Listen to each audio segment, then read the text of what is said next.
Welcome to the Psychic Influence and Magic videos. These videos are actually comprised of two separate seminars which we've combined for the purposes of this video set.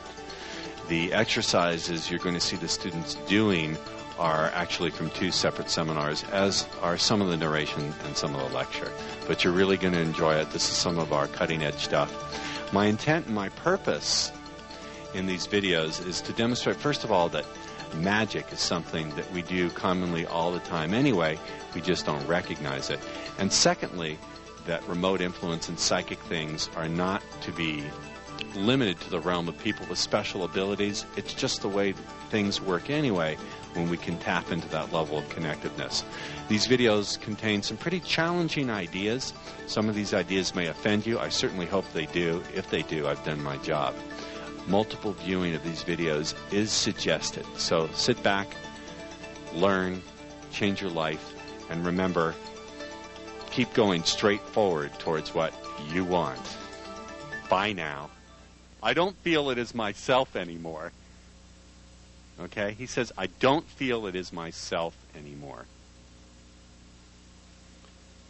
When I am myself, I am more low profile, but then I don't attract chicks. Okay. I want to talk to you about the curse of the familiar and the curse of it's not really me.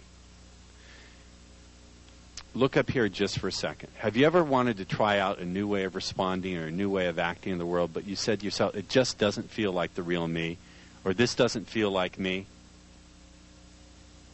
Okay? That is a remember how we define curse? This was just before a few minutes before you came in. A curse is any construct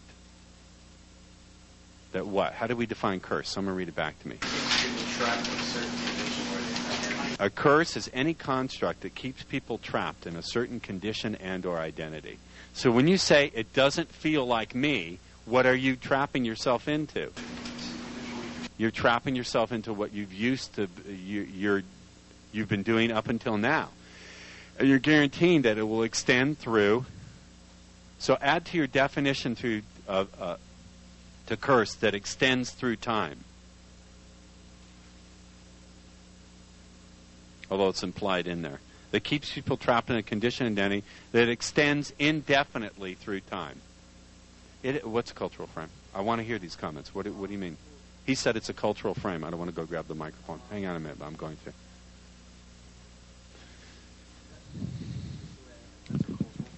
Say it again. That's just me. That's the way I am. That's a cultural frame. We're taught to say that in our culture. It's just me. It's just the way I am. Well, what's the difference between you saying about a limitation, it's just the way I am, and a witch saying, from now on, you are a frog? It's a statement about your future that's unchanging. It's glued a condition that could be temporary to your identity in your life. You've just succeeded in gluing a limit to yourself. Is this what you know on the basic page, pathological trance? It's a form of pathological trance, yeah. But you don't need hypnosis for pathological trance. All you need to do is language yourself into something. Do we get this? So this guy says, when I am myself, I am more low profile, which doesn't... Let me go back to my answers. He says, the problem is when I act all cocky, I don't feel as myself anymore. I said, it is yourself, it's just new. It is yourself, it's just new. He says, when I'm myself, I'm more low profile, but that doesn't attract chicks. So listen to this. How many people here have an I statement about themselves? It's just not myself to be successful. It's just not myself to be smart. It's just not myself to be beautiful. Or the other way around. I am a loser in this area. Or I am someone who never gets what they want in life. Or I am someone who always fucks it up. Or I am someone who is always sad. Or I am someone who is always... How many people have statements like that? Take a minute to write them out. Okay, so listen to this. Okay, how many... Now, so you've written some statements about who you are, I am, or et cetera, et cetera. How many here in the last 5 days have taken a shit? Come on. How many here in the last 5 days? Tammy, you have not taken a shit? Yeah. Yeah. Okay. Does that make you a shitter? Are you a shitter? Yes. So right now, sitting here, you're a shitter. Okay. So watch these identity statements. This concept of self is what I call a neuro-linguistic boogeyman. I want you to write down the word self, because we're going to tackle this notion in magic.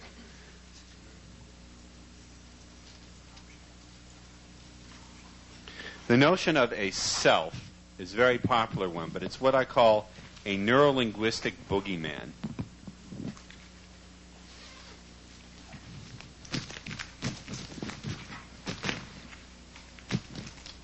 I say to people, there's no such thing as hobbits, there's no such thing as trolls, unless you want to invent them magically.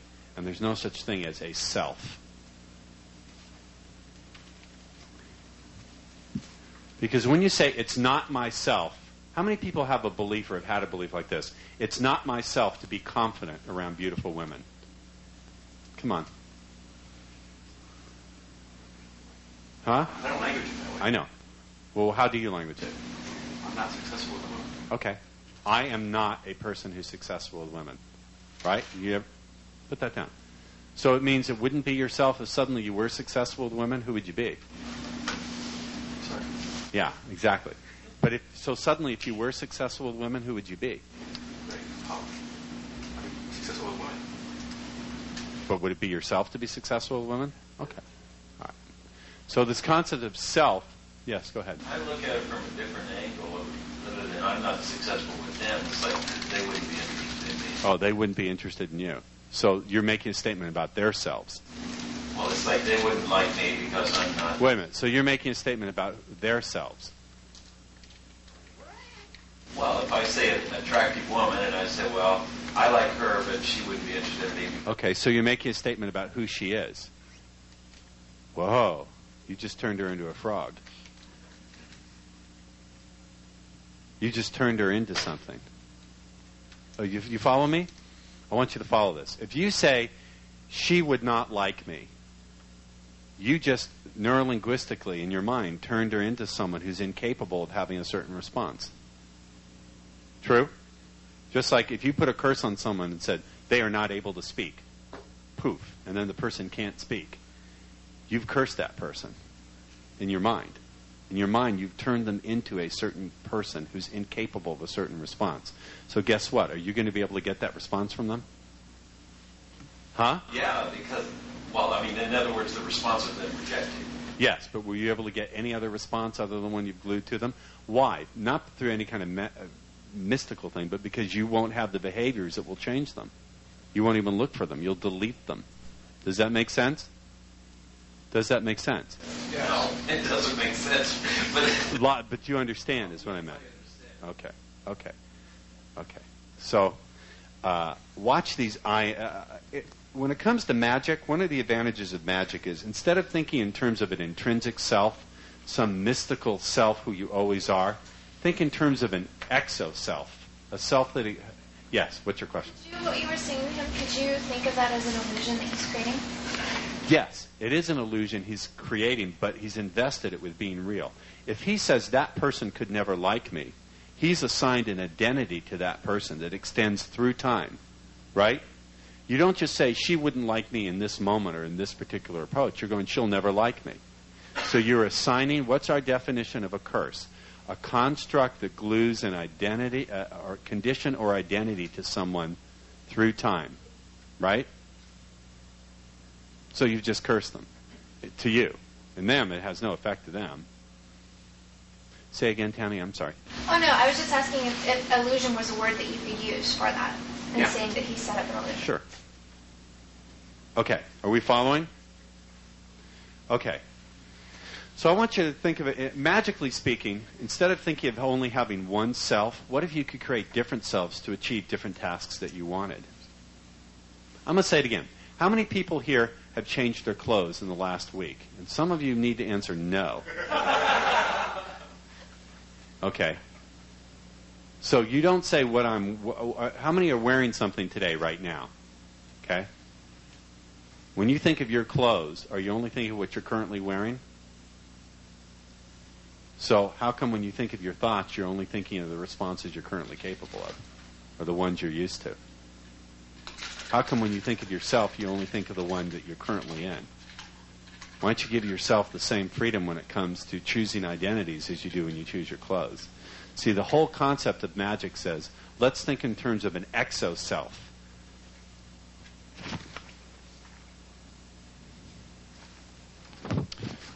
I say this in this email. Listen here for a minute before you write notes. Let's introduce a new concept of self. Instead of some intrinsic internal self, how about an exo-self? I want you to write down the words EXO and then self.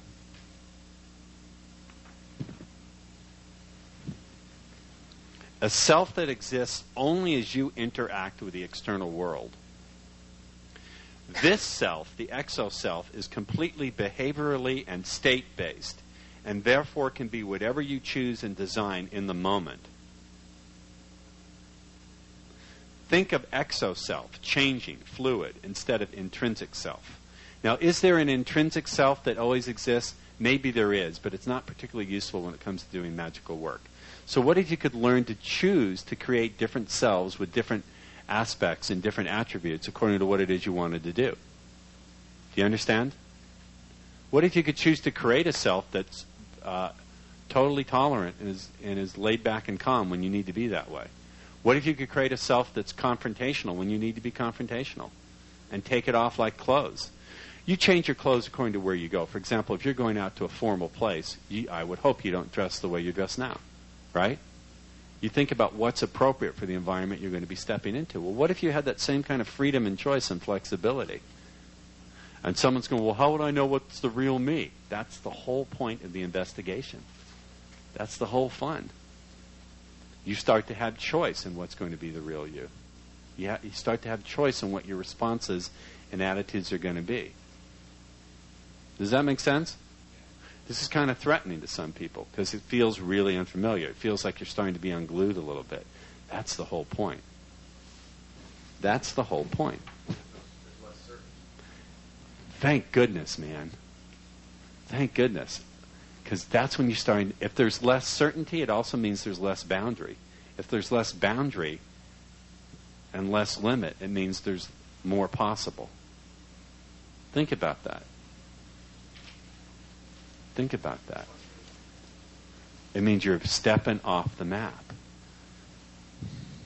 Now you got to have the faith that you're not going to fall off the edge of the world when you step off the map. You're just going to step off the map. Everyone told Columbus he's going to sail off the edge of the world. He sailed off the edge of their map, didn't he? See? Wow, pretty weird, huh? Pretty interesting. Now that state you went into when you considered that, that's a kind of magical state. It's a state where anything can be equally possible. It's the beginning of ungluing yourself. The beginning of becoming unstuck. Now there's a lot more to be done, but I want you to think about this.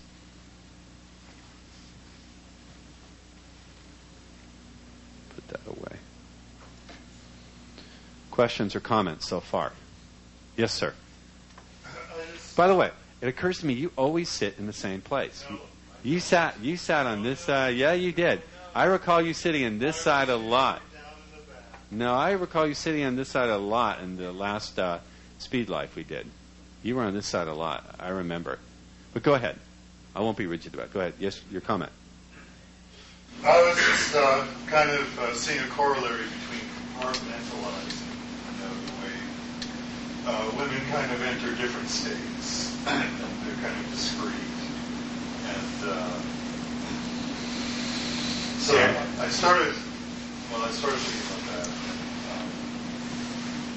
So I guess the part that gets me stuck about it is you have in all of what we're talking about, there's a desired outcome. In all of what we are talking about, there's a desired outcome. Right. We all are moving toward creating more of how we want to experience our lives. Wait a minute. This is getting into a philosophical discussion. I don't want to go here with you. We've had this dispute before. Make it a succinct comment. I'm going to just withdraw. Okay, good. Good. Yes. You said that it opened the possibility of the thought, hey, I can be a trailblazer. Yeah, you can be a trailblazer. That's my whole point. I don't need screw the models. I'll make my own. That's the whole point. Screw the models. Well, Rick is screwing all the models, but screw the models. Screw the models. You can make your own. That's a good point. That's a good point.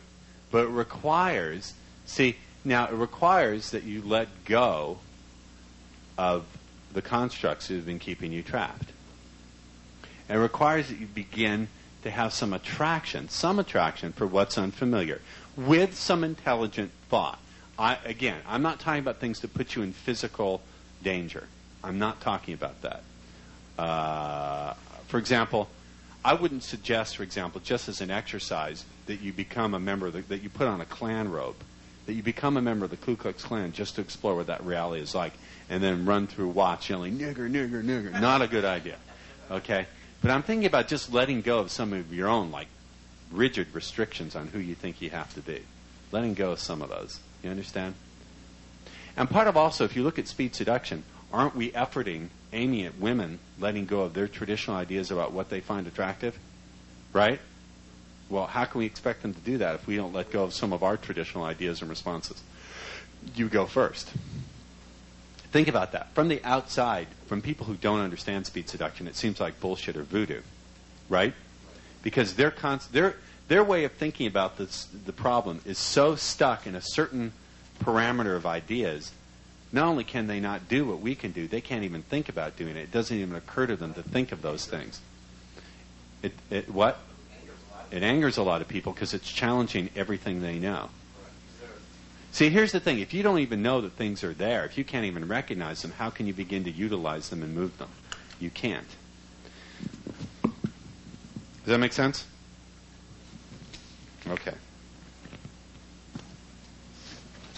So this notion of here's what else this guy says. He really pissed me off. He says, I don't want to act like, listen to what he says. Listen to his languaging. He says, I don't want to. In other words, I do the activity of not wanting to. I don't want to act like a someone who I am not. And more so, I want women to be attracted to me, not just someone I am acting to be. Okay, let's take a minute. Just to show you an example of neurolinguistic cursing, let's take a minute to deconstruct what this guy is doing, shall we? Because this is an example of how people curse themselves. This is extremely important to get to. So, here's what he says. In fact, let's write down his stupidity, okay? He says, I don't want to act like a someone who I am not. Let's write that sentence down. I don't want to act like a someone who I am not.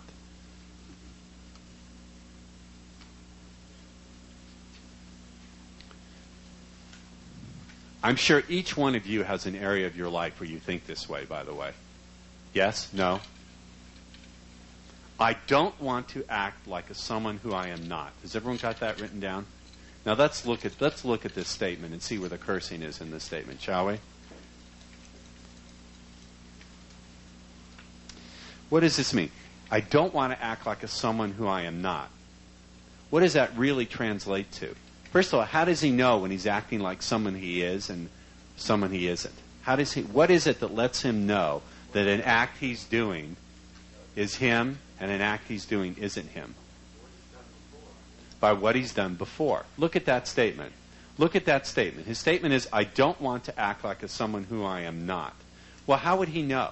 How would he know when he does an action whether it's someone he is or someone he's not? The only way he can do it is by looking into the what? Does everyone get that? So he has no ability to change. Exactly. Look at what that statement implies about his focus. When he says, I don't want to act like a someone who I am not. Well, how's he supposed to tell whether the action he's doing is him or not him? Where does he look to find out? He looks into his past. And if it's true, we go where we focus. What does that imply? He's always going to keep. Where is he always going to keep going? where he's already been. So where's his even a chance for him to change? Zero. Zip. And you know what else he's doing? How else does he know if it's him or not, besides looking at the past, about whether or not it feels familiar? When you say, oh, that would really be me, how do you know? You look at your past experience, and if it feels familiar, you know it's you. If it feels unfamiliar, you know it's not. So he only looks at the past, and he only does what feels familiar, and then he wonders why he can't change. Duh.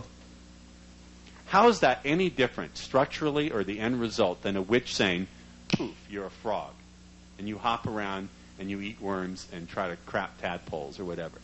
Okay? How is it any different? He did it to himself. But is this a common way of thinking in our culture? It doesn't feel like me. It's not the real me. It's totally reinforced. It's totally reinforced. How did it get reinforced? The 60s and 70s encounter group mentality. You've got to be the real you. It's not the real authentic self.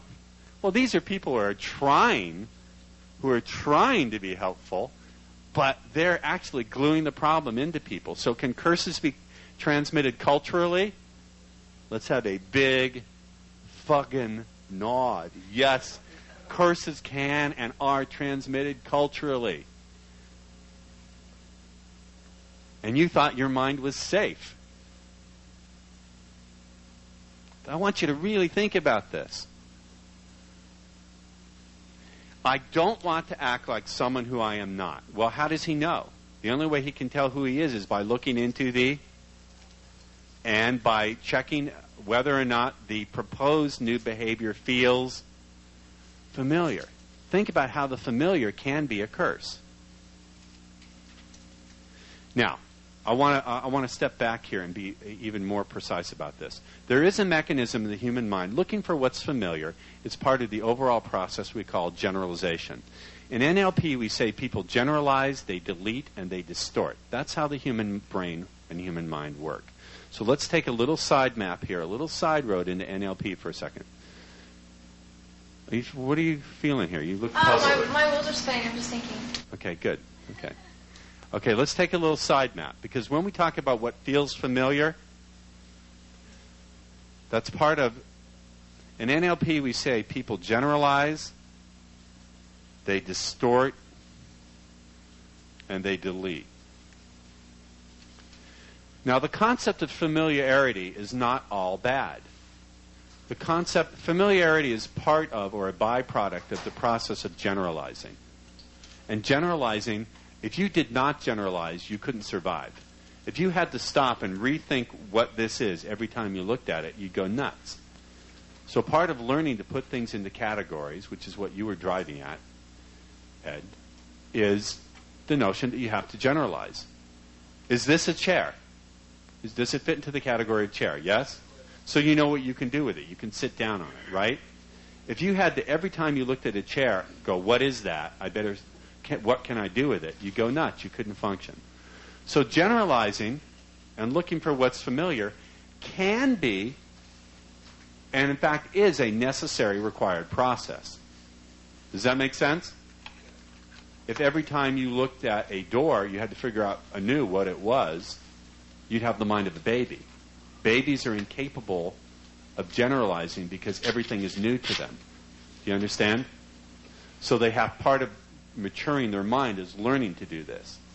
So the mind generalizes. Does that make sense? Yes. The mind also deletes. If you were paying attention to every input coming in unconsciously, if you suddenly paid attention to it consciously, you'd go nuts, correct? You cannot pay attention to everything in your experience. Part of the function of the mind is to delete certain things. Is that true? Do we follow? Who doesn't follow this? Are you aware of your phone number right now? Are you aware of your phone number 24 hours a day? Are you always thinking about it? If you did, you'd be compulsive. You'd be nuts. A lot of psychological disorders are just these mechanisms not working right. Does that make sense? Okay. But also, language can delete possibility. When you say, I can't do something, you're deleting the possibility of your future being different. And you are generalizing through time. And you're distorting your experience, because I'm sure even people who believe they're totally unattractive to the opposite sex, I can guarantee you at least once there's been someone freakish enough in their life to be attracted to them. Okay? So you're also distorted. So it's not all a bad thing to go with familiarity when it comes to objects in the world. Does that make sense? But using familiarity to judge what can be possible is not a good idea. Not a good idea at all. Does that make sense? Using what feels familiar to judge what can be possible is not a sensible way to do things. Because if you do things that way, well, you'd have no creativity, you'd have no innovation, would you? Sure doesn't feel familiar for me for people to be able to have powered flights, so therefore, looking into the past, I don't see it anywhere, so therefore it can't be. Well, I've never had a really good, loving relationship with a person looking into my past, so therefore, it can't be. Well, how's that any different from some asshole 5 years before the Wright brothers going, well, you know, as far as powered flight, looking into the past, I don't see it anywhere, therefore it can't be. Well, you know, having a good, loving relationship with someone or being really attracted to the opposite sex, well, looking into my past, I don't see it anywhere, therefore it can't be. It's the same thing.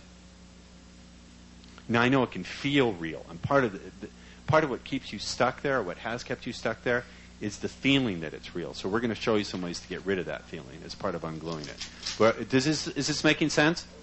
Is this fascinating or what? Yeah, language is really interesting and dangerous thing.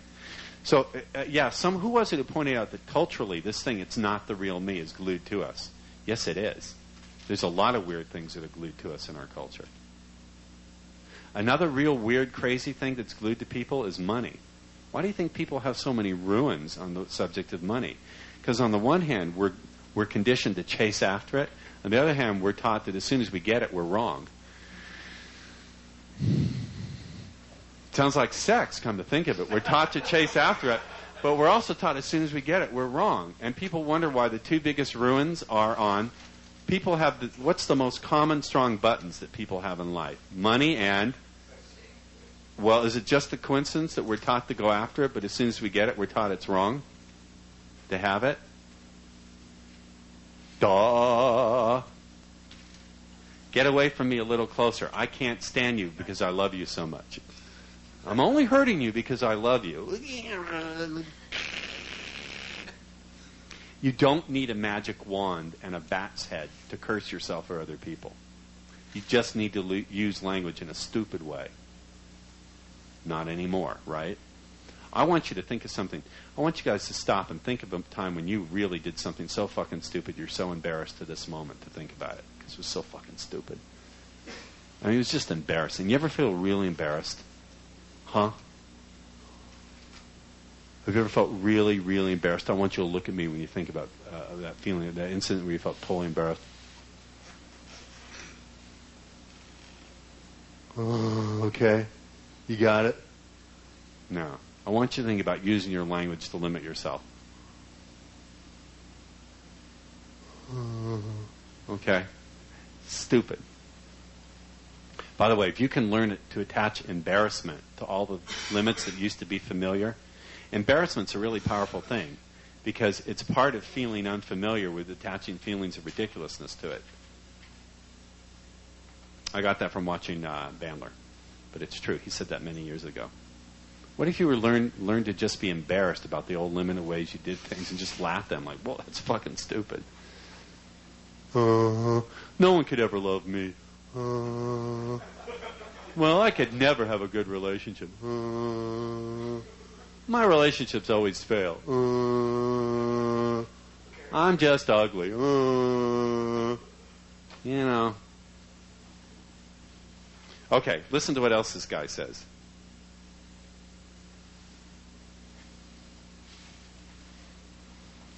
Well, what I said to this guy is, wow, talk about a change-proof curse. If I went to a witch doctor, I would want him to put a hex like this on my worst enemy. All right? We don't want to do those things, do we? Right? Are we tired of that? Okay.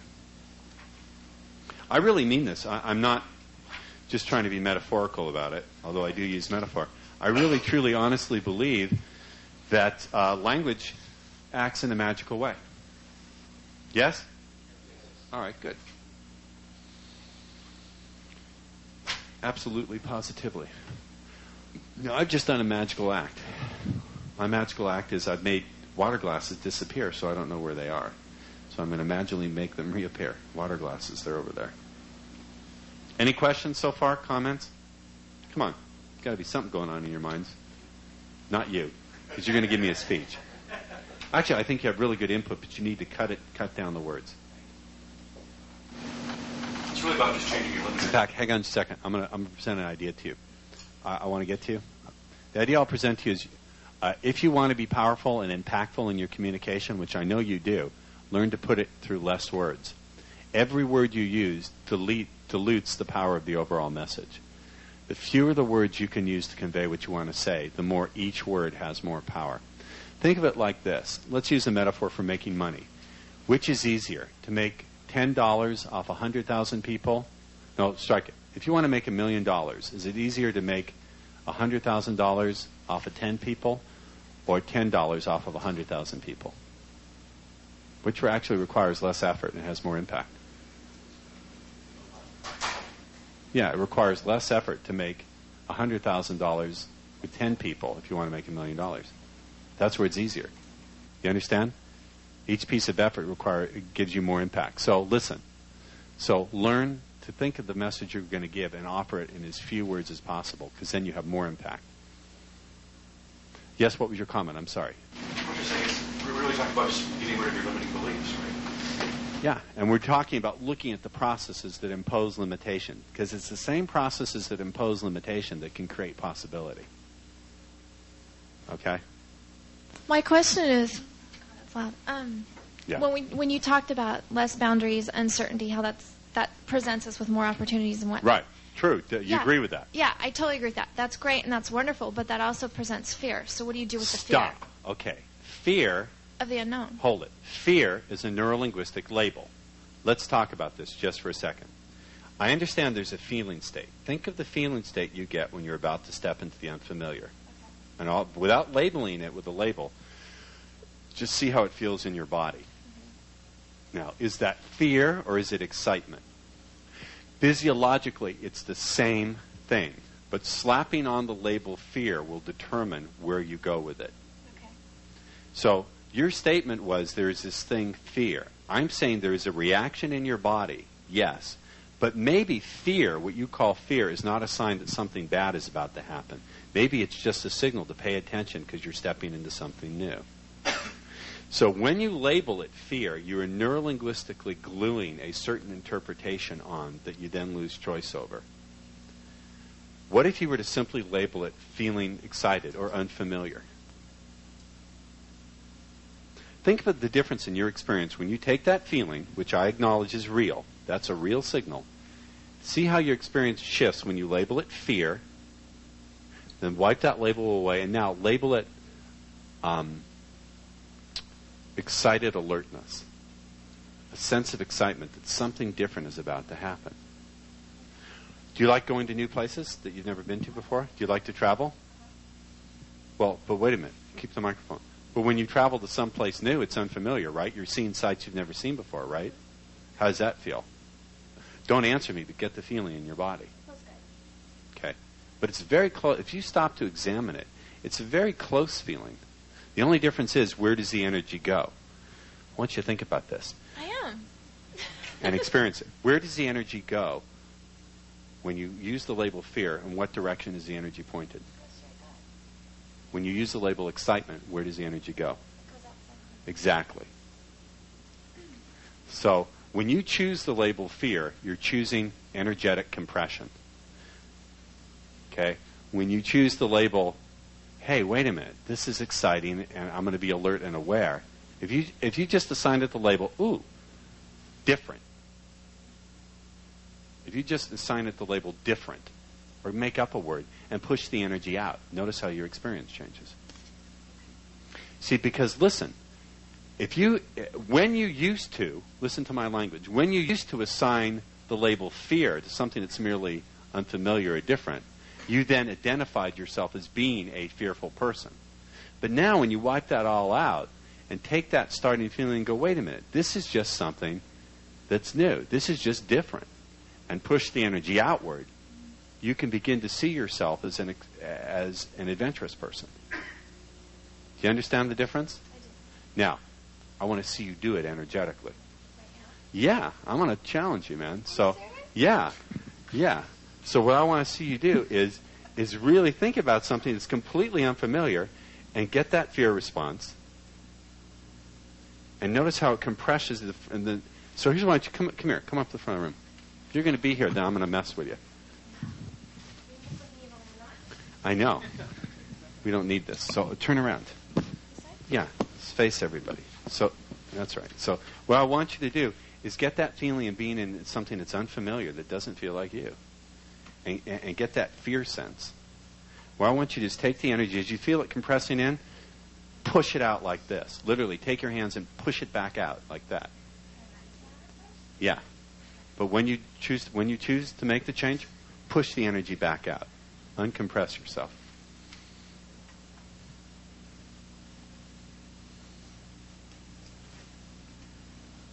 And as you push it out, make a sound to yourself that represents your freeing yourself and uncompressing.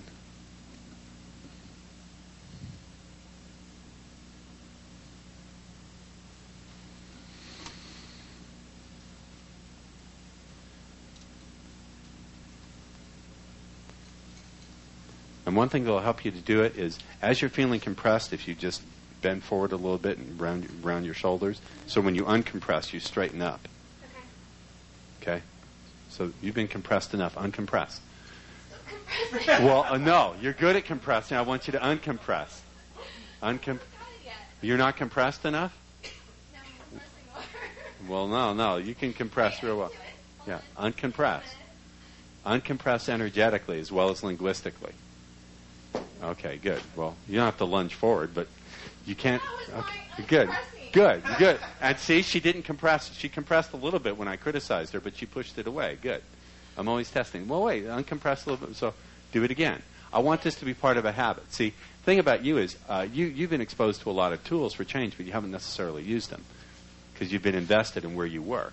So if you want to de-invest in that, instead of having a bear market, let's have a bull market. I'm good with bull, aren't I? Okay, so uncompress again. So think of something that's completely unfamiliar. Something different than what Yeah, I did before. yeah. That would be completely unfamiliar. Okay.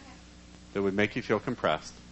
Get that sense of compression, and then immediately just push it out. Don't spend any time investing in compression. And make a sound. Yeah, good. Okay? I want you to practice that. And see, because look at the label fear. I want you to look, all of you, where you have this notion of fear in your life. And where you have fear, I want you to replace it with, different. Or make up a word. Google is a made-up word. Why did I make up the word Google? Because you can have all sorts of new associations to it. So instead of fear, how about the feeling you get, hey, this is just something new. This is a new adventure. Let's see what happens. It feels unfamiliar. Cool. It means I'm going to learn something new that I've never learned before. You get it? Can I go now? Yes. No, you're going to get up and teach the class. So let's see. She's defying me. Good. I like it. So I notice in certain situations where I'm caught off guard, my energy tends to compress. So push it back out again. In fact, we should all do that little drill. So everybody stand up. Space yourself in the back of the room, around the room, wherever you want to. Doesn't really matter. My boyfriend says, right? You know that feeling of like being smaller? You know what I'm talking about? It's like you're compressed. Okay? So think of that situation and kind of compress yourself and then push your energy back out and make it sound like, ha! Whoa! Do it. Push your energy out again. So think of something that compresses you, your boss, somebody, anything. Or some problem that was overwhelming in your life. Now you've just done a magic ritual. How have you done a magic ritual? You've moved energy, you've moved your physical body, making a gesture, and you've made a sound associated with it. Congratulations, you're all magicians. The only thing that's missing is a visual cue or something to visualize. So try it this time. But this time, when you're pushing the energy out, imagine a flaming bird. You know the phoenix bird that represents resurrection? Imagine a flaming eagle. Imagine a flaming eagle. As you push the energy out, imagine a flaming eagle descending through the top of your head, filling your body with its fire. Okay, so compress yourself, and then push out, make the sound, and imagine that eagle.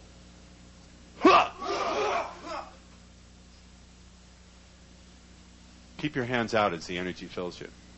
And now pull them to your side. Now how do you feel? Does that feel different? Yes. Yeah? So congratulations now. Notice how you're experiencing. Now look at this. Look at posture. Do this when you're compressed. Kind of bend your knees. So when you're feeling compressed, kind of bend your knees. And then as you push out, straighten up as you make the sound.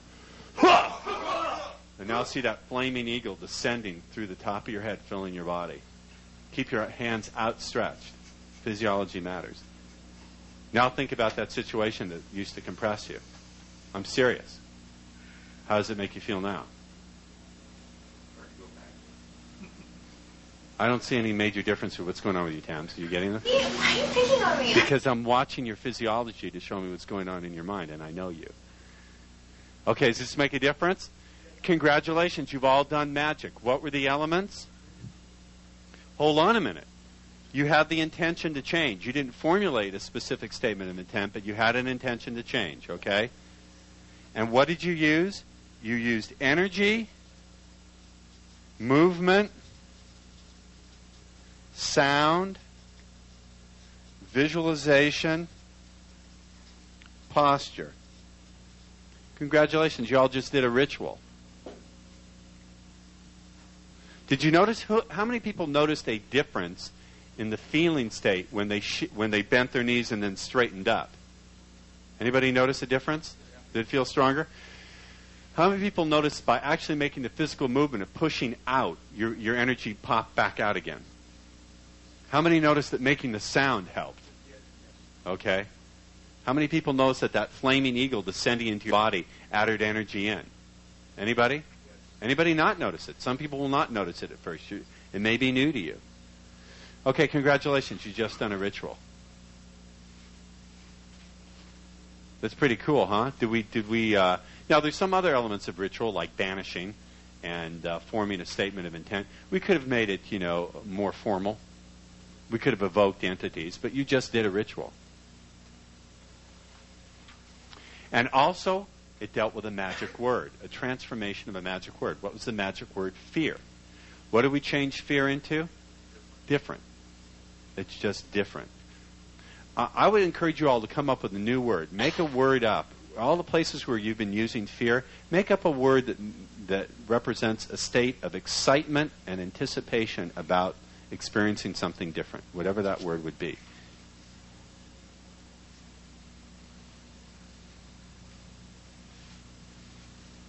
Now, again, I'm not talking about being reckless. I'm not a reckless person, for the most part.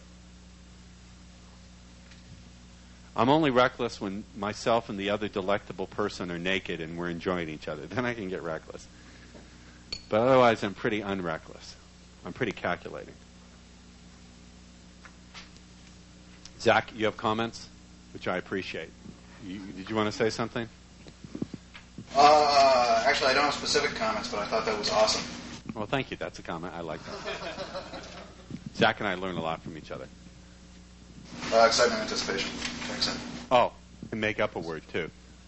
We're going to get into sigils this afternoon and making up words that represent new possibilities that you've never had before. See, the problem is if you glue old words to new possibilities, the old associations from the old words will contaminate the new possibilities. I'll say that again. Look up here. Look up here and get it, and then I'll repeat it. Are you getting this? If you glue old labels into new possibilities, then you take all the old associations and contaminate the new possibilities. So I want you to make up new words. And part of... who's a speech seduction student here? When I use that word Google, it totally screws up all your associations, unless you're a mathematician, right? That's why I did it. Create a new word where you can install all the possibilities you want inside of that word. So remind me, we're going to create a new word.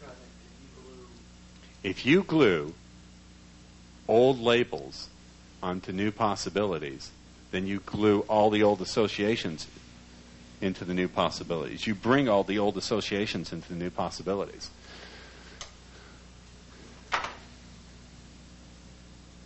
So if you want to create a state where you're totally comfortable with the unfamiliar, get rid of the word fear and create a new word. A new word that has elements of anticipation and excitement about something that's different. Okay, for example, let's show you how to create some new words. This is a little bit about creating sound sigils. A sigil is a symbolic representation. Let's talk about a sigil. I'll spell it for you. We're going to get to sigils later. You'll see this reoccurring. This is really important linguistically, too. A sigil is a symbolic representation of a desire, a condition, or a circumstance that you want to bring about. Zach, do you like that definition? A sigil is a symbolic representation of a desire, a circumstance, a condition. Yeah. Or an event that you'd like to have or like to bring about. A symbolic representation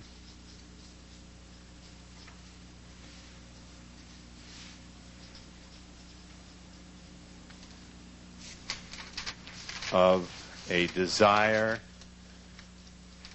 circumstance, life condition, or event you would like to bring about. Would that pass muster in the OTO? It would pass muster. Concretization of desire. Right. Okay, so let's talk about this. There are, right now I only want to deal with something very small. We'll get back to sigils because I've been using them with great success. They really work.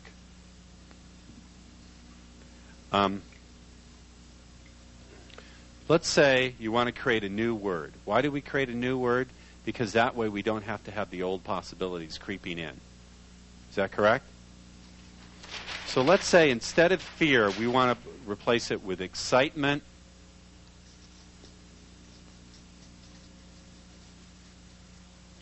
anticipation, adventure,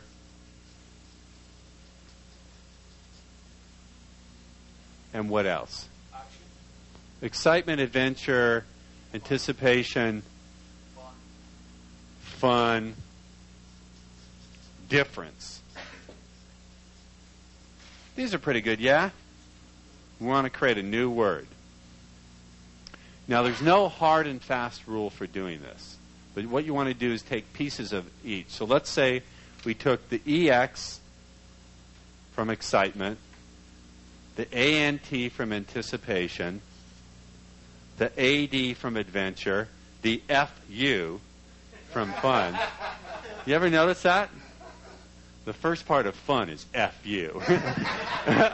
That's a good one. Yates, are you aware of that?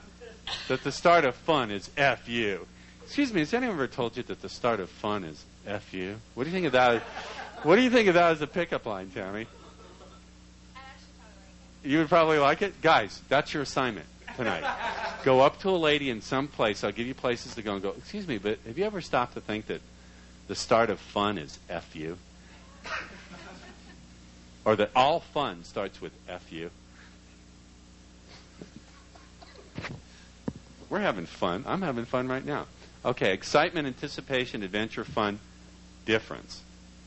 So what if we made up a word that consists of the start of the 5 words? So that would be EX, ANT, AD, FU, DIF. That's a long word, okay? Are you able to see that on camera? Okay. EX, ANT, AD, FU, DIF. Exanthofu diff. Adfu diff. Okay. So since we have so many letters here, why don't we just eliminate the ones that repeat? Would that be fair? Does that make sense? Are we following so far how I'm doing this? So I wrote out the words, and I took the first few letters at the start of each word. Does that make sense so far? We've seen this before. What is this called? An anagram? Or when you take the first letters, like, no, it's not an anagram. An acronym. It's an acronym. When you take a series of words and you take the first letter of each word to spell out a new word, it's called an acronym.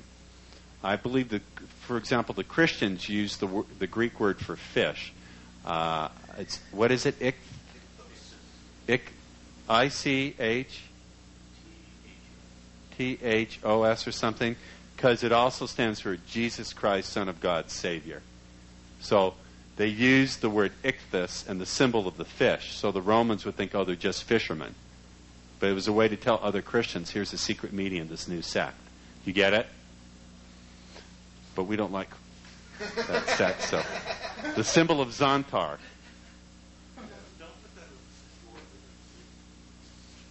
Okay, we crossed it out with the symbol of Xantar. Okay, exantaph fudif. So let's eliminate the letters that reappear. We got too many D's, so let's eliminate the D. How about exantad? How about exantad foo? Exantid foo. Or you could scramble some of the letters. Here's what I want you to do. Take these letters, exantid foo, and make up a word that represents that state of excited, anticipated, adventure, fun, difference.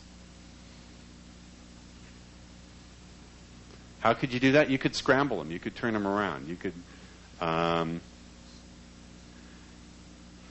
about Tanex? Tanex Fuda. Or Tanex Fud.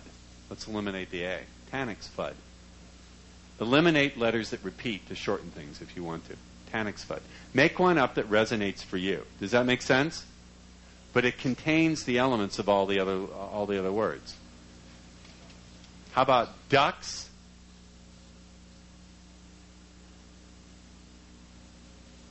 I like this one, duxifnat. I like duxifnat. Is there a right answer here? How about tex? Texud. Texid fan. Make one up. Yes, Doc. I got Futanic, so I can be hooked on Futonics. Futanic? Futanic? Futonics. F-U-T-A-N-I-X. Spell it? F-U-T-A-N-I-X. A-N-I-X? Where'd you get an I from? Oh, yeah, there's an I in there, right there. Futanics. Texud Fanny. Make one up. Texud Fanny. That got a laugh from you, Tammy, so you should use it. Do you understand what we're driving at here? Why we're doing it? Create a new word. Because with a new word, you can attach only the possibilities and meanings you want to. That's also one of the reasons why we sometimes do rituals that contain what we call barbaric languages. That is, languages that we don't understand. Why? Because then we don't bring our old meanings into the ritual. So if I go in a ritual and I evoke Ayol, Tasek, Basin, Aldabath, in a sense it's good that you don't know what it means because it pushes out all the old meanings you tried to bring in. Does that make sense? We'll get to that later. Is this interesting? Yes.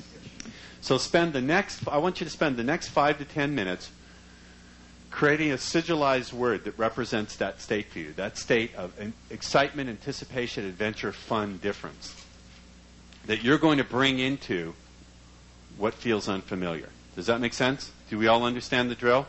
Do we? Yes? And we're going to add it into what we just did, because once you come up with your word, we're going to go back into that ritual we did when we feel compressed, And this time when you push everything out, you're going to vibrate that word. Does that make sense? So this is a ritual for decompressing yourself and making the unfamiliar feel really great. There's tremendous power in this. If you can learn to be drawn to what's unfamiliar and feel great tackling it, dancing with it, you're ahead of the game, way ahead of other people. Now, when you were looking for, when you do sigils, there's no right answer. The right answer is the one that resonates with you, feels right. So, how many people came up with one that resonated and felt pretty good? How many people kind of did it, but you didn't really quite come up with something that quite resonated? It's okay. Raise your hand, I want to see. Keep playing with it, that's okay. So now, we're going to do this drill again. Here's what we're going to do. We're going to pick something that makes us feel compressed, it's unfamiliar, or it's suddenly thrown at us. And then as we push out the compression, we're going to make that grunt noise like, whoa! And then once we're out, and we feel the energy expanding, we're going to say that word, whatever the word we came up with, like resonate that word. Tanifex, Tanifex, Tanifex, Tanifex, and see that golden bird coming down into us. Do you get it? So you don't say the word as you're pushing out. You make that grunty noise like, whoo! And then once you're out, you feel the energy out, then you make the sound that represents that state for you. You get it? Does that make sense? Yes. Are we following? So let's all stand up.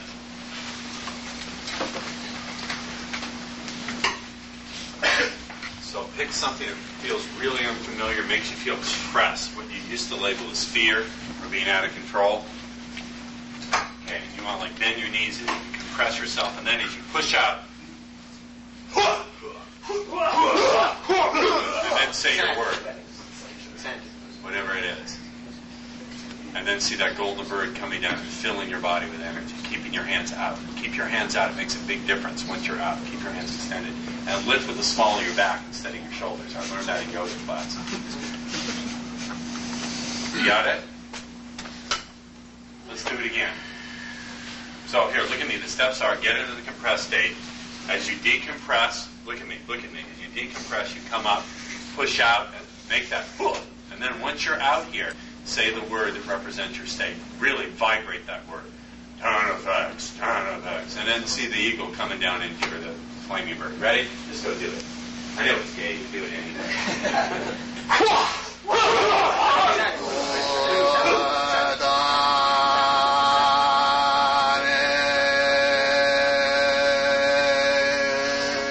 Someone's showing off there. Said vibrate. Now, what I want you to do is experiment with this. Do this. Run through.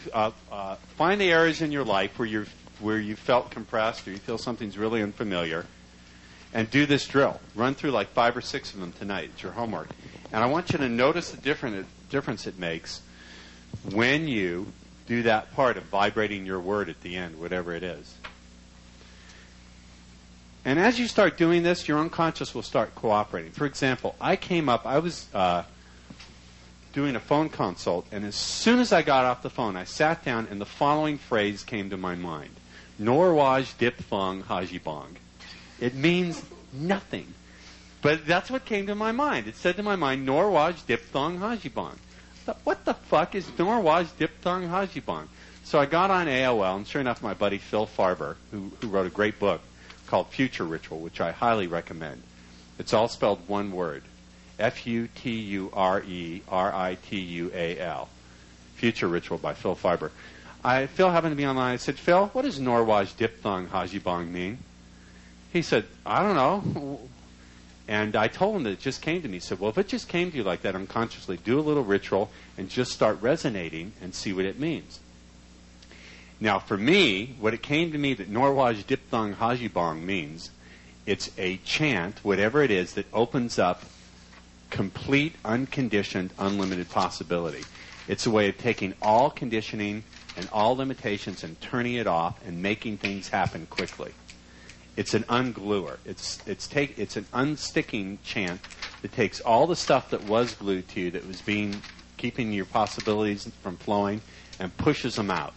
So it doesn't actively manifest anything. What it does is it cancels out things that have been blocking. And sure enough, I just started doing Norwaj, Dang, Hajibang, Norwaj. I just started chanting the fucking thing, and things just started blowing my way. Now, if you ask me what Norwaj, Diphthong, Hajibang means, I know diphthong is a word from grammar. It's a diphthong is some kind of, anyone know what a diphthong is? Two vowels stuck together to make some sound. Is it two vowels stuck together? Well, I know that, but the rest of it I have no idea. So you may find as you're doing this that your unconscious starts presenting symbols or words. Use them, incorporate them, and keep track of everything you do. Keep a magical diary. This is very important. Today I did this ritual. Here's the results I have observed. All right, are you starting to see some of the difference that this can make? Let's talk about this. Let's. I want to get you guys really involved in this because it means less work for me, and also I get some feedback as to how I'm doing. So, how many people have looked at some areas in their life where they were making "I can't" statements, or looked at some things that felt really unfamiliar, and now are beginning to feel different about it? Anybody? Somebody share. Yes, you. Oh, this idea of putting a curse on someone else. Huh? When I would look at a woman and say she wouldn't be interested in me. Yeah. And I thought about that later, and it's just as absurd as if Merlin the magician would turn himself into a frog. Right. It doesn't make any sense. Yeah. It doesn't make any sense. Right. So, or the wicked witch, putting herself to sleep instead of the sleeping.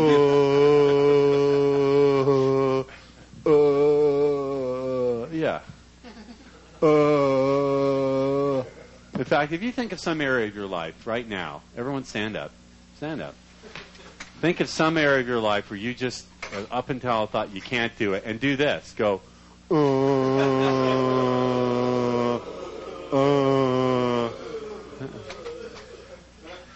But it's the real me. But it's the way I've always done things. My favorite one is, did you know the start of all fun is F you? What is that supposed to mean? What? Well, then you know you've come to the wrong place.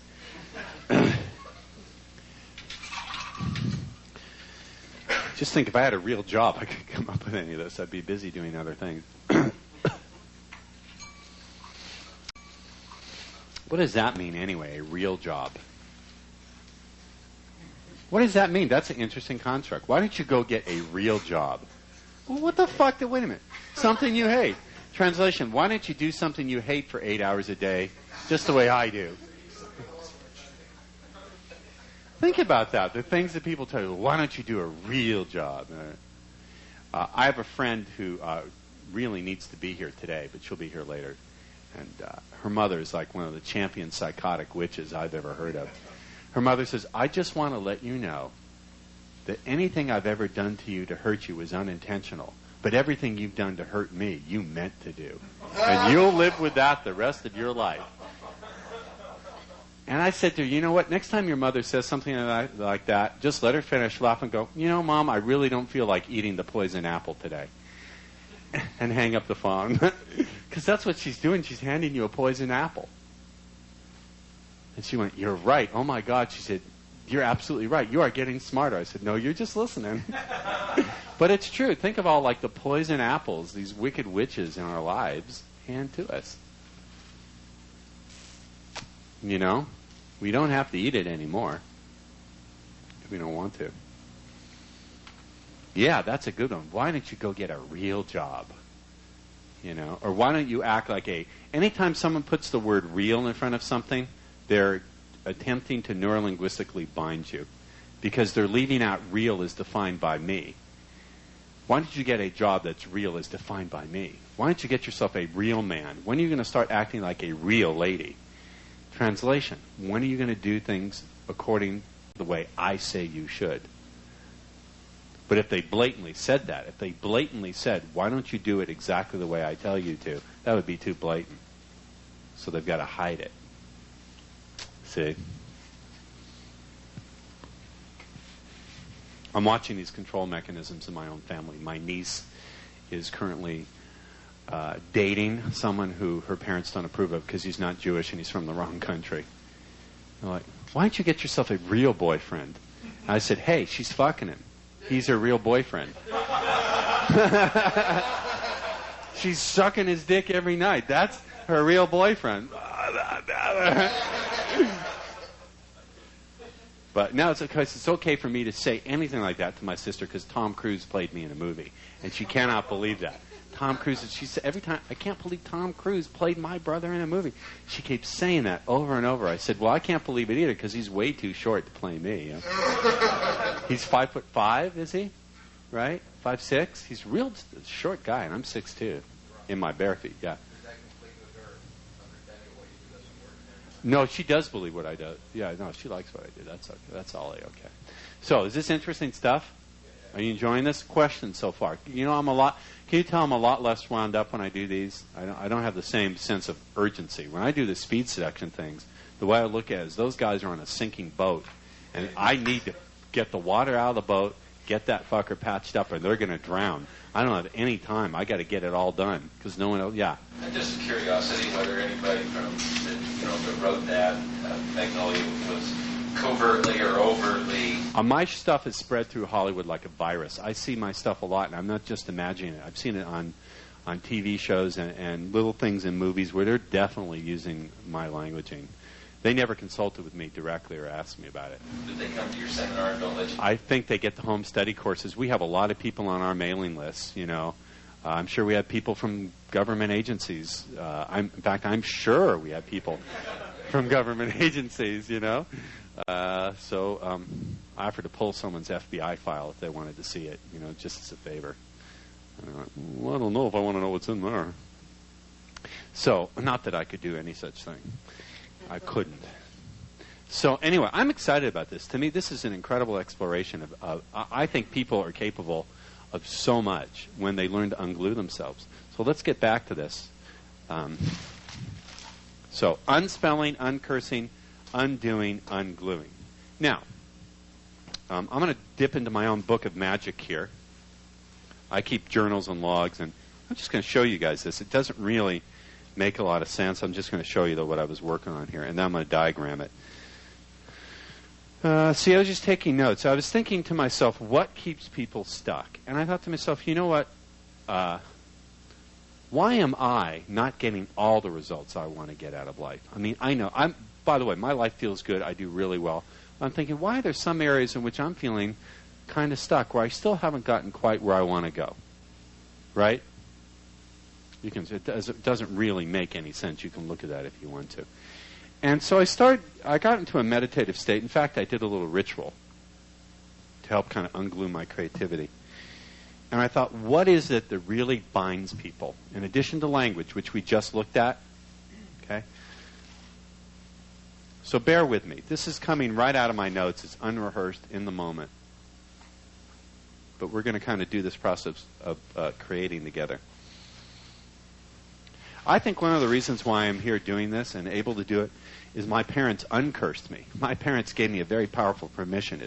They told me, they gave me complete freedom to think and follow a train of thought for as far as it would go. Fearlessly follow any train of thought, no matter who it offended, including them. It was okay to offend my parents with my thinking, as long as I was able to show that I had thought it through and wasn't doing it just to be a little obnoxious, annoying little bastard. So when I wanted to be an obnoxious, annoying little bastard, I made sure I had a chain of logic I could point to. And then, damn it, they'd like to strangle me, but there's nothing they could do. My parents gave me the dangerous idea that I could learn to think through anything. They gave me permission to voice and think about anything. And they told me I was smart enough to figure anything out. Okay? That's a really freeing set of permissions to give a kid. You know? So I always give them credit for that. They're too old to come to my seminars anymore, but that's all right. Okay. So I was kind of doing this little diagram here, where if this represents the past, and I thought about luck and the shape of events.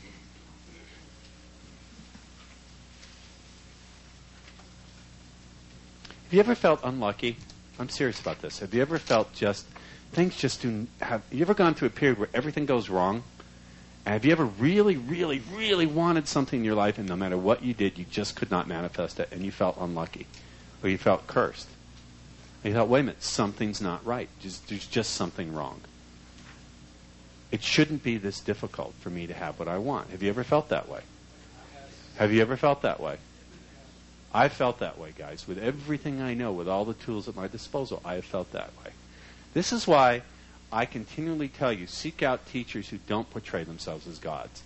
Seek out teachers who will tell you, hey, I got the same struggles as you do. I just have some tools and I'm a little bit further down the road. Watch out for anyone who has to portray themselves other than jokingly as a guru. I use the word guru as a joke, but I don't take it seriously. Now, the fact is that all of you, and some of this you'll hear repeat from Ross, okay? But we'll go through it right now. All of you are here because you've experienced psychic influence. You've actually done it. And the thing that brought you here is the fact that you couldn't repeat it. And you couldn't predict it, and you didn't have any control over it. But it's actually happened to you already. It's either happened to you or you've done it, and you said, wow, how the fuck did I do that? And you went and tried to do it again, you couldn't do it again. That's the reason you're here. Okay? So the bottom line is, you're already all believers. You're not really skeptics. Okay? You're inquisitive. You want to know what happened and how you did it and how you can repeat it. Okay? And that's what we're going to teach you this weekend. Okay? Now, there's lots of different models that you can look at from a standpoint of understanding psychic influence. And as Ross will tell you again, they're strictly models. And again, some of this is going to be repeated, and that's fine. Okay? But let's just start out with some stuff that we'll call them premonitions. Okay?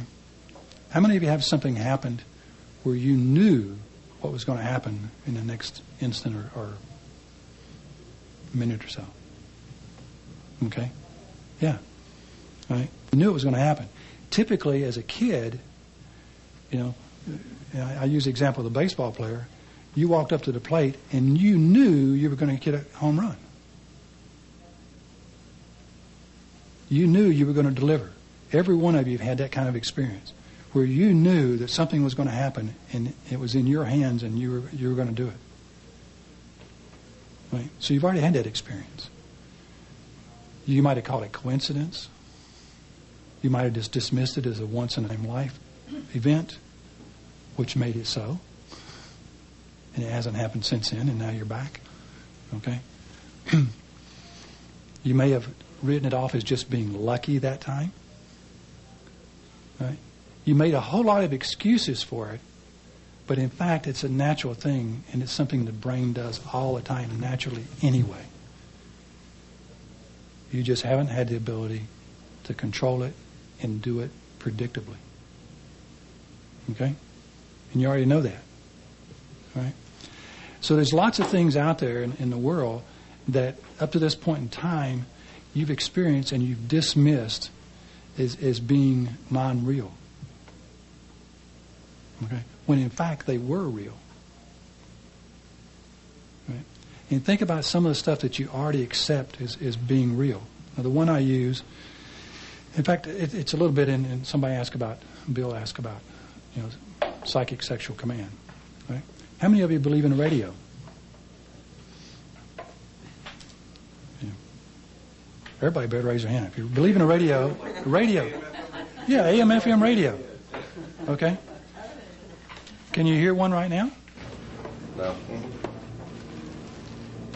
Right? Which one do you hear? Your headset. Are you picking up one on the headset? I mean, it's possible. You could be hearing an AM, FM radio through the headset. Oh, okay. You'll be hearing it over the speakers. Okay. So you believe in a radio, but you're not hearing. Now, why aren't you hearing one right now? You got to tune into the frequency. You got to tune into the frequency.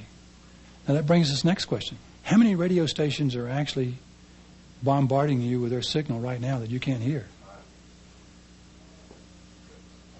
I say you can hear. You're not hearing consciously. Yeah, a bunch of them. Now the next one I ask is, how about a cell phone? You believe in a cell phone? Yeah. How many of you have a cell phone?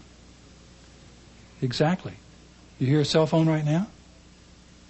Can you hear the, so how many conversations are going on in the universe around you right now that you aren't consciously aware of? But they're there, and you believe they're there, but yet you can't touch them, you can't feed them, you can't see them. There is none of your normal senses that come into play, but yet you believe it and you know it's there and you know it's real. Okay? So think about it. As you walk through the world right now, of all the different universes that you're walking through, all the cell phone calls, all the TV signals, all the radio signals that are going on around you. Okay? Now, quite frankly, there's a reason that you're not hearing them. Because if you could hear all that stuff all the time, you'd go insane. Right? Now, there's two parts of the mind that we want to talk about. The conscious mind and the superconscious, or the unconscious, or the other part of the mind, whatever hell you want to call it. If you want to give it some technical name, you can do that. All right? But the unconscious mind is the part that takes care of your normal bodily functions. You don't think about putting your hands together. You don't think about scratching. All right? You don't think about wiggling your ears or blinking your eyes.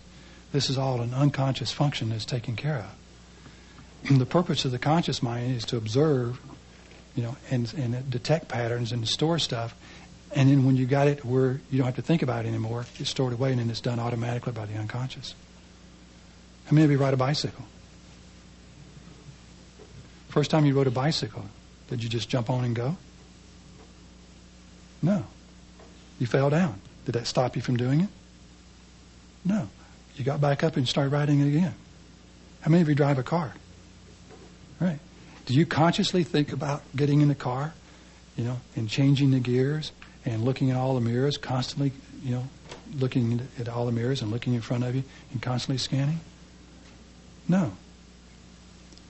Once you've learned that skill and you've attained it, then the subconscious mind takes over. And you've been driving out on the road, every one of us at some time, again, another natural phenomena, and you miss the exit that you're supposed to get off at. Or if you're like me, twice in a half an hour. Okay? Because you're in a trance, you're in another world. Okay?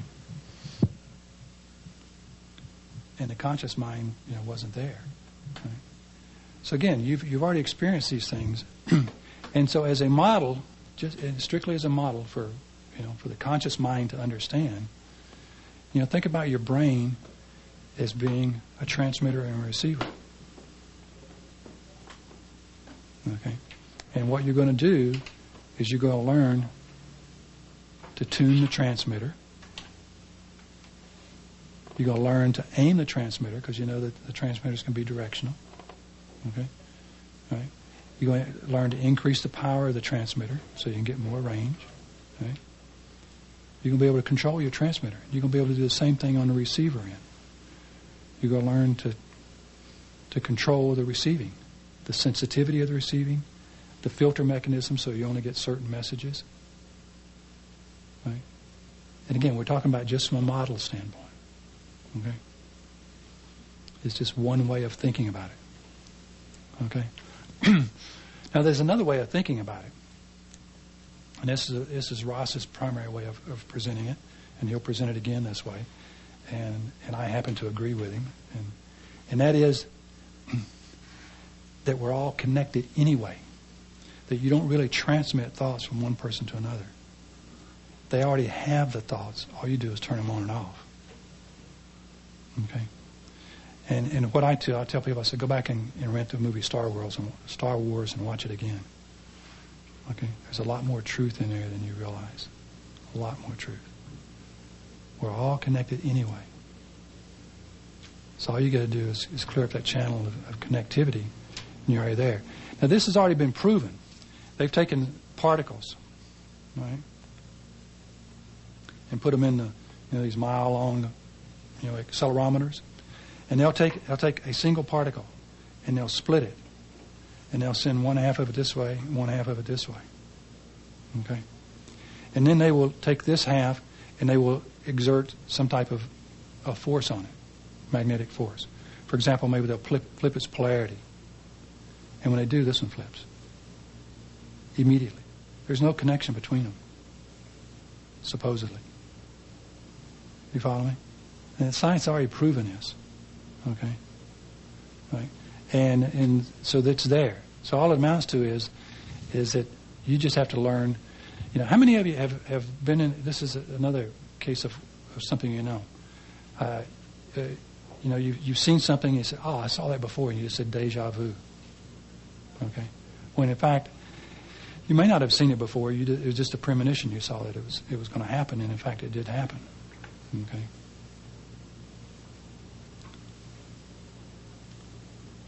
How many of you had the experience to where you've been, driving down the street, and you felt an urge to stop or turn or make a turn someplace, and you didn't do it. You just went on.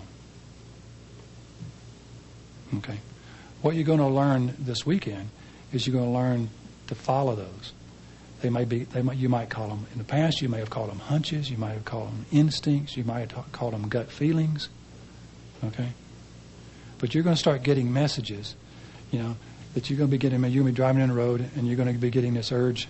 This is one of the things that convinced Ross totally. Okay? Yeah, and he followed it.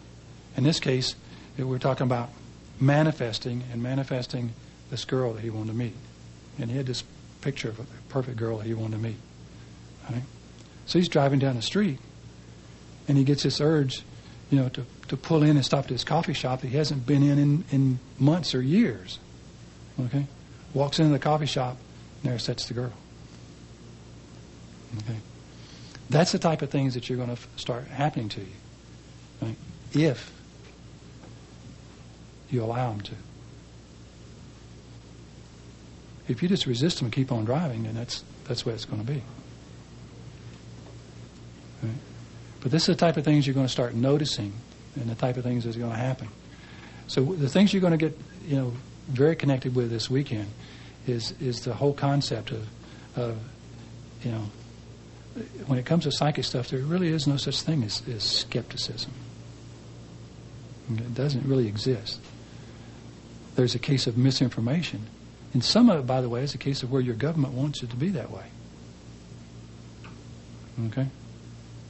But what's going to happen is, what's going to happen is you're going to find that things are going to be different for you. That you're going to start getting these hunches, these feelings, these gut feelings, this urge to do something, to take some type of different action than you've taken before. And you're going to find yourself doing it. You're going to find yourself making that turn. Okay? And pulling in, to that coffee shop and walking in and seeing what's there. Okay? It happens all the time. Since we've been teaching this with Amos back here, our video guy, some amazing stuff has been happening to him. He can share that with you on breaks. Basically, his business has gone from $50,000 a year to $500,000 a year in 3.5 years. Okay. But okay. So any questions on that? So that's what it amounts to is. So you got to be careful with some of this stuff. I can give you some examples of again, as at a Bandler seminar about 2.5 years ago in Austin, Texas. And a young man we were doing an exercise there and energy and so forth and so on. He says, can you really use this to call women over? I said, yeah. He says, how about that woman over there? I said, okay. So I happened to know her name because I'd met her earlier. So I turned and I did my thing. And so in about 3 seconds, she came over and I introduced her to this guy, and he's just blown away. Okay. And he says, can I sit by you the rest of the seminar? I said, sure. So the next day he's saying, so you can do this anytime you want to, and you can do it? I said, yeah. He says, can you do it again? I said, yeah. It's talking about precision, and Ross will get into the precision part of this, right? So I was sloppy. So the day before, I basically looked at her, beamed at her, and said her name. Okay, Sue, come here. Okay, and she turned and came over. The second day, I'm playing a game, and I basically turn to her, and he's standing here, and I turn to her, and she's sitting down, and I broadcast, basically, woman, come here. Didn't say Sue, it said woman, come here. And she turned and looked at me and started to get up, and a guy came over and stopped her. Okay. I turned back to France, and there's a woman standing right here with her hand out. Says, something just told me to come over and introduce myself. Okay. And so you got to be careful. Right? One of the things you've heard in the past is be careful what you wish for, you may get it. Okay. So one of the things you're going to learn this weekend is precision. Okay. We're going to go through a precise set of steps. Ross has done a marvelous job at doing this. You know, a precise set of steps, step by step, of what you need to do. Okay. How many of you have done any altered state work? Hypnosis, meditation, self-hypnosis. Okay. You'll be an expert before the weekend is over. Okay. Because one of the steps you're going to find in here is that one of the keys to manifesting, one of the keys for doing this, is to being able to control the frequency of your brain. Right? And a lot of times you can do it simply by giving your brain the command. How many are familiar with the basic states of the brain of delta, alpha, beta? Okay. Real quickly, you know, beta state is what your waking state. Your brain is pulsating at around 20, 25 cycles per second, depending on how excited you are. Alpha state is around 10 to 14 cycles per second, and that's between awake state and sleeping. Delta state is typically 5 to 7 cycles per second, and that's sleep. If you get below that, you get into deep sleep and catatonic. And there's some people who actually can go down there and you can take their pulse and you think they're dead, and they're not. Okay. In fact, there's stories of where people have survived very serious accidents on the top of Mount Everest and other places, to where they've actually gone into a catatonic state, you know, to survive. And they did it on purpose. They knew what they were doing. And have survived some miraculous things you wouldn't believe. Okay. And so, you know, you're going to find that again, getting in touch with the universe is a case of controlling your own brain. Okay. How many of you have done some silver mind control? Okay. You'll be able to use that, right? And the key here is, you know, that you need to learn. And the other thing about it is that you don't make this stuff happen. Okay. You allow it to happen. Some of the exercises we could get up here and do, you need to be in a relaxed state. You'll see guys up here, relaxed. You know, you need to get up here and you need to relax. When you get up here, you need to relax. You can't get up here and say, okay, now I'm in a relaxed state. I'm in a relaxed state. Okay, I'm relaxed. No, the fuck you are. You know, get up here and get relaxed. Okay? You're going to get to know each other. We don't hand out name tags. Okay? So you're going to have to introduce yourselves, you know, at breaks and so forth. You're going to be working in groups of 3 all weekend, and you want to change up some of those groups, and sometimes you won't. Sometimes we'll keep you in the same group for 2 or 3 exercises in a row. Okay? We're going to be taking possibly a lot of the February seminar when we did this in Los Angeles. And we're filming this one too. We're going to be filming against this background and this background, some of the exercises. And so I'd like for one of the groups of 3, and we'll rotate some people in, you know, to be here. And we'll probably put the ones that are having the most success here at any particular time. And if all of you have success of equal level, why put you all here? Just so we can photograph you from 2 different angles with 2 different cameras to capture what's going to happen. Okay? Now, some of it I don't want to tell you too much about because I don't want to give you I don't want to program you. Well, it doesn't make any difference. We'll program you anyway because that's what you're going to do. You're going to be doing stuff, and some of the stuff that's going to happen is what's called calibration. You're going to learn to observe and observe at a different level than what you've done before. Okay?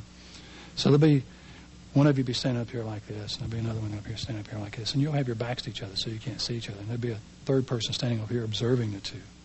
Okay? And we'll say one of them now is the control person. Okay? So this person will say, okay, I'm going to try to influence that person. Okay? So this person over here starts doing this. This person over here has no idea what he's doing. But pretty soon he's over here doing this. In perfect sync with this guy. Now, this guy doesn't know if it's working or not. But actually he will. He'll know it's working. Okay? And he could be something, doing something else. He could be, doing this or twitching his eyeballs or doing something that this person can see both of them. You follow me? Right? So you're going to get feedback. You're going to get that conscious mind, stamp of approval. That, hey, by God, it is working. You understand? So you're going to be doing lots of stuff like that this weekend. And then you're going to be given exercises to go out in the real world, in the hotel and the restaurants, and influence people. Get people to turn their heads. Okay? Whatever the case may be. Right? You're going to be doing a lot of that. So there's going to be a lot of exercise and a lot of that type of stuff to do. Okay?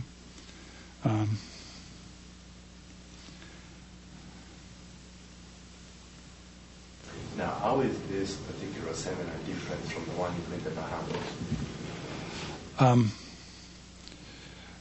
When we did one in the Bahamas, Ross only did basically 3/4 to a day of stuff. Here you're going to get 3 days of it. There it was geared to just basically giving you an introduction and letting you know that it exists and it can work. I did some stuff there on psychic craps, of how to use it in playing craps. Okay. Similar type situation. Again, you got to suspend beliefs. So one of the things you want to learn to do is suspend beliefs. Okay? Because what's going to get in your way? How many of you have heard the term limiting beliefs? I know John has, and John has. Right? Then you're going to find that you're going to run into some of those this weekend. And so one of the things you're going to need to learn to do is suspend the belief. Okay? You don't necessarily have to give it up. If you want to take it back again, you can. If you want to get rid of it forever, you can do that too. But you need to learn to suspend it so that you walk in, without any preconceived idea about success or failure. You understand? And so if you walk in now with that attitude, okay, that you're going to suspend beliefs and you're going to accept what's presented to you, then you're going to do great. Okay? That's basically what it amounts to. The other only instruction I can give you is when Ross is talking with you, do whatever he asks you to do. Okay? Now one of the things that we can do here is a conditioning exercise. Is we'll say, okay, everybody put your pens down. Sit up straight in your chair. Put your feet flat on the floor. Put your hands on your lap, on your thighs. Okay. Now, we do that just so that you get used to responding and following direction. And seeing, just in doing that, I can see that we have virtually no resistance in the room. Okay? Which means that the weekend is going to be, super stupendous. Okay? And that's all it amounts to is that when you relax now and accept something, I'm going to go in and I'm going to experience something fully. And then after I do that, and I walk out of the seminar, then and only then will I take and play it against my morals and my values and say, am I going to do it or not do it? By the way, the way the universe works is that if you come here with the idea that you're going to do damage to people using what you learned this weekend, you will end up getting damaged. Because you will learn very quickly what goes around comes around type thing that you've heard in some of the old sayings. Okay? You cannot go out there. We talked about energy sucking this morning. You cannot go out there and continuously suck energy from people and expect to get ahead. It's not going to happen. Right? You have to go out there with the idea that you're... And again, some of the stuff you want to practice with is not necessarily that you go out there with any motive in mind except to make the world better. Okay? You want to go out there and get people to turn their heads because it's fun to do. Okay? You want to, as long as you have the best interest of the other person in mind that you're wanting to influence, and you're influencing in that vein, then everything's going to work out fine.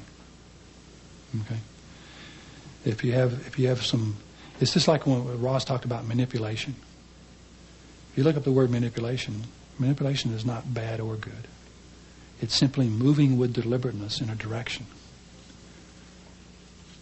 What makes manipulation bad or good is the intention of the person doing it. Okay? So as long as you're influencing someone, and you're influencing them, for their good, okay, then you're going to be in the right frame of mind. If you're looking to influence someone, because what happens is you get sucked in to the bad energy.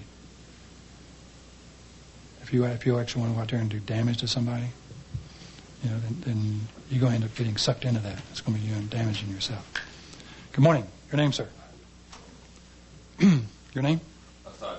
Assad. You got a friend with you too, right? Yeah. Go ahead and have a seat. You guys staying in the hotel? Yeah. Okay.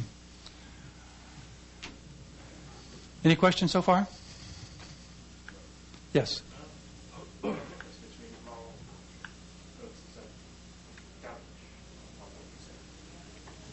Well, think about it. Okay. It's what you're doing, for their benefit. Okay. In other words, they cheated you out of some money and you want to get even with them. Is whatever you're going to do to them for their benefit? Okay. Not necessarily.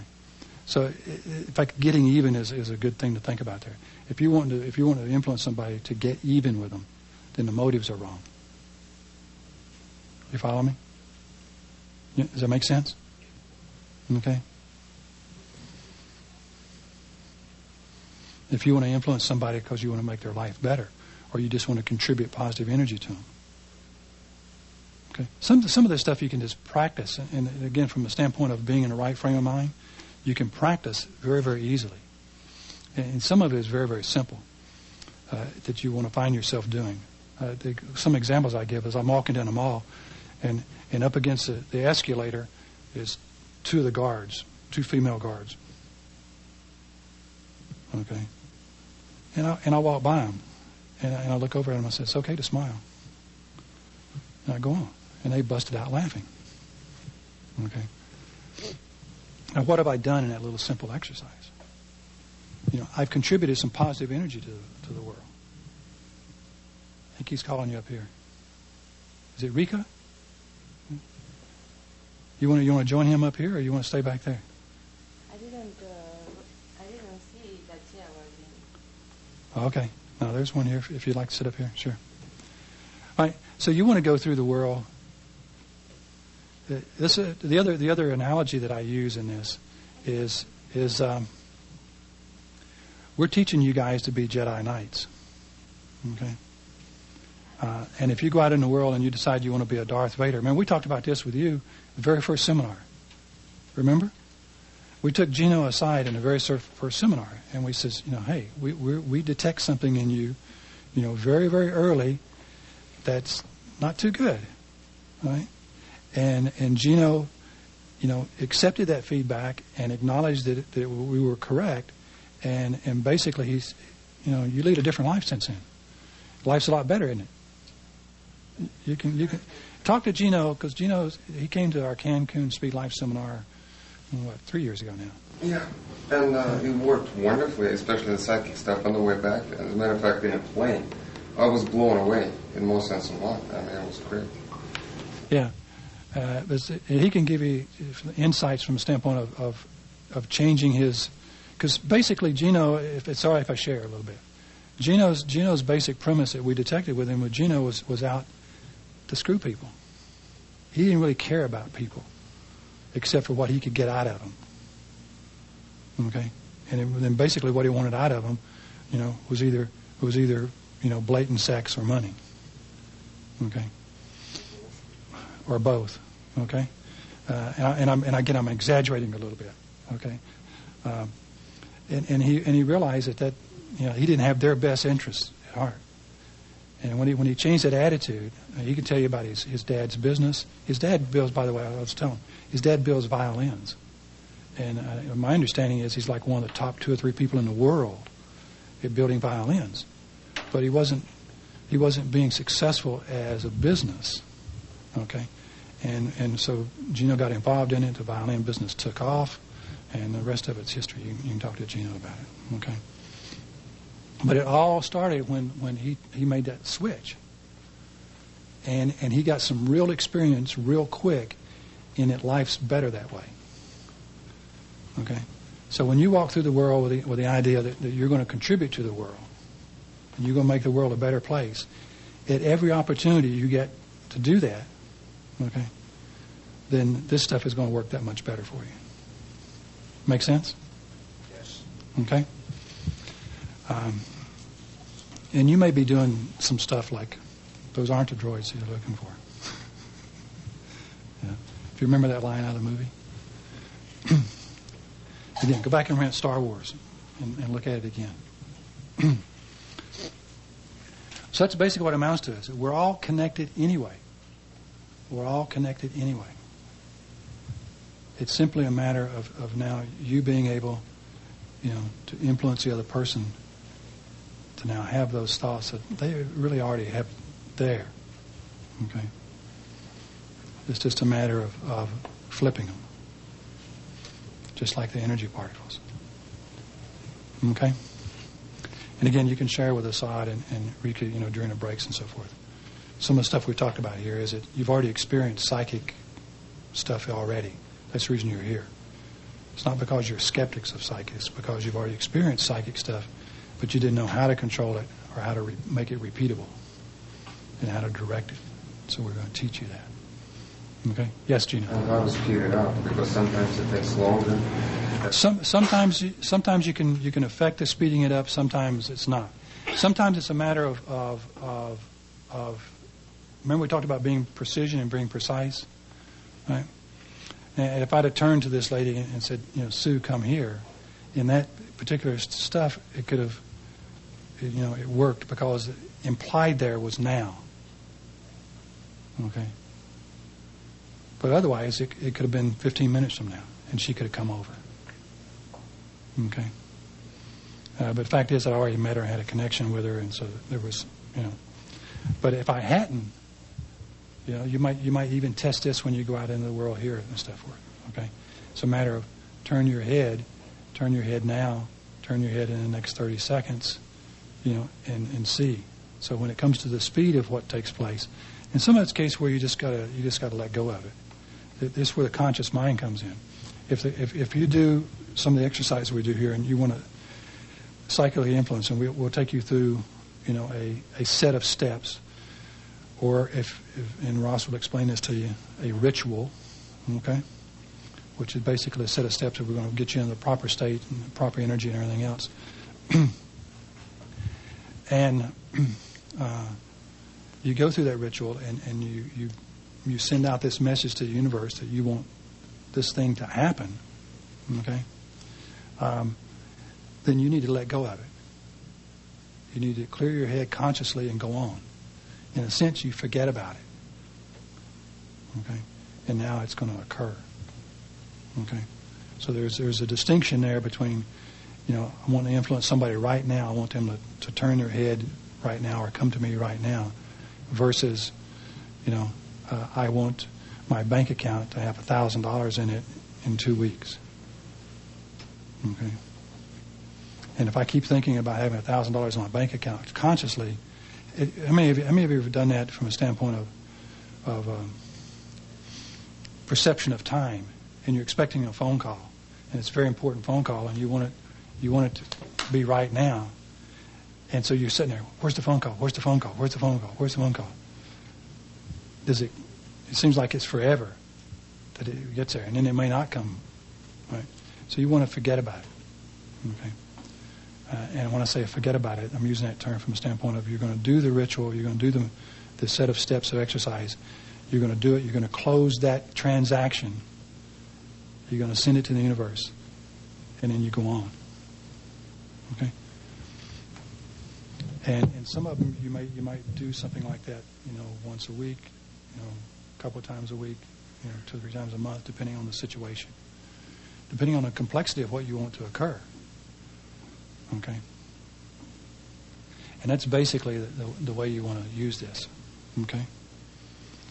How many of you want to use it for attracting a mate or the opposite sex? Okay. Let me go through this just real quick. Here's the thing that you got to keep in mind of that. I'll give you one example. One of our students did several years ago. He lives in Albuquerque, New Mexico. Still lives there. Okay. Lee Hafley. He's talking to some friends of ours there, or talking to a friend of his there, who, by the way, was at the Psychic Influence Seminar in February in L.A. And the guy says, "Oh, you're full of shit." And he says, "Yeah, I can, I can do this." And the guy says, "Okay, Lee, prove it to me." He says, "Who's the girl, your dream girl, you want to go out with?" So Lee pulls out Playboy magazine, opens up the centerfold. That girl. Okay. Guy says, "You're on. I bet your ass you can't get that girl." So Lee takes all the pictures he can find of this girl, and he puts them up on his wall, and he does his rituals and so forth and so on. Albuquerque, New Mexico. All right?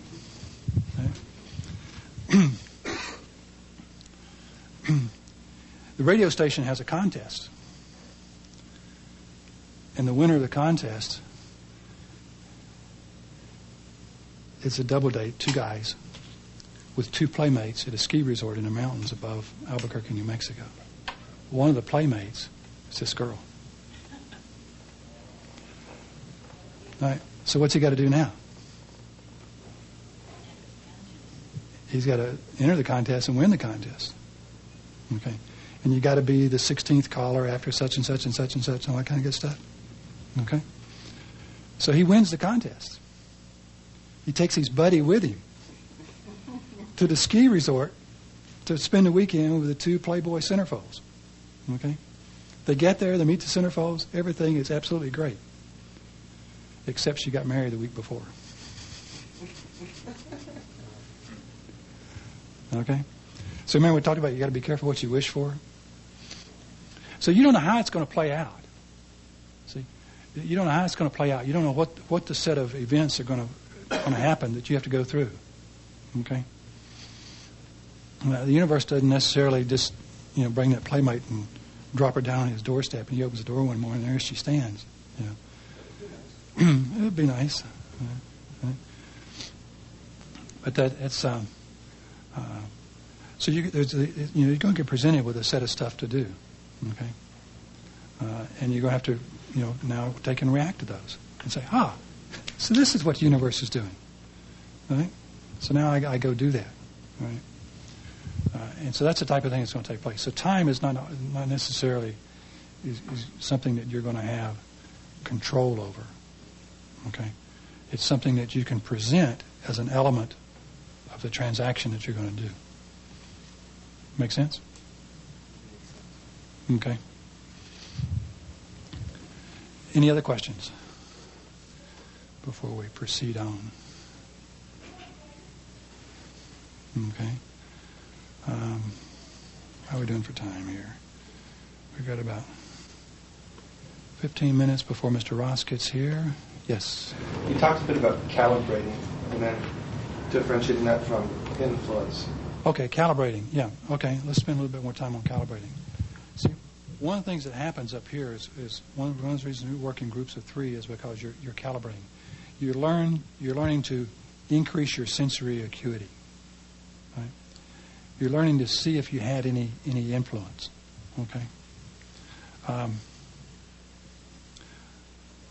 For example, one of the things that you'll, from the standpoint of calibrating, let's say you go out here and well,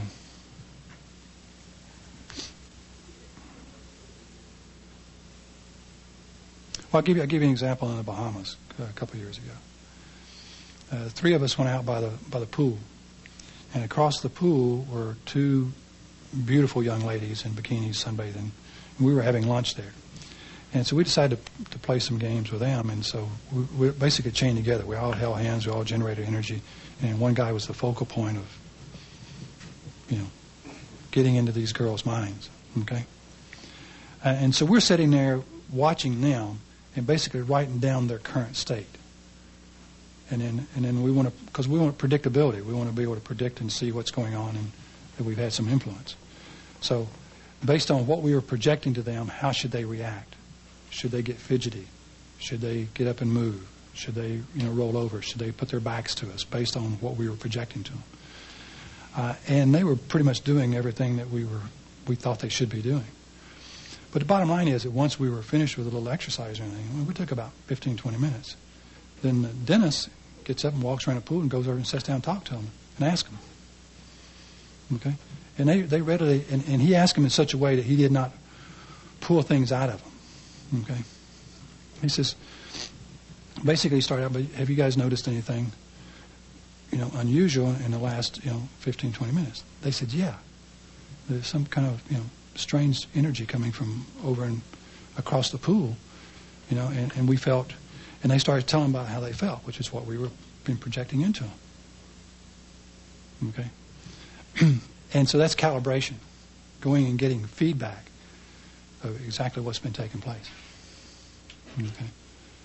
And so you'll want to do that. And that's one reason that you'll want somebody with you, when you go outside the room and do exercise and stuff. It's the type of thing you want to do. Maybe they don't turn fully. You want them to turn fully around. They don't turn fully around. They only turn their head. Okay. And so you want to continuously go through that where you do something, okay, and then you notice the changes that are taking place. Okay.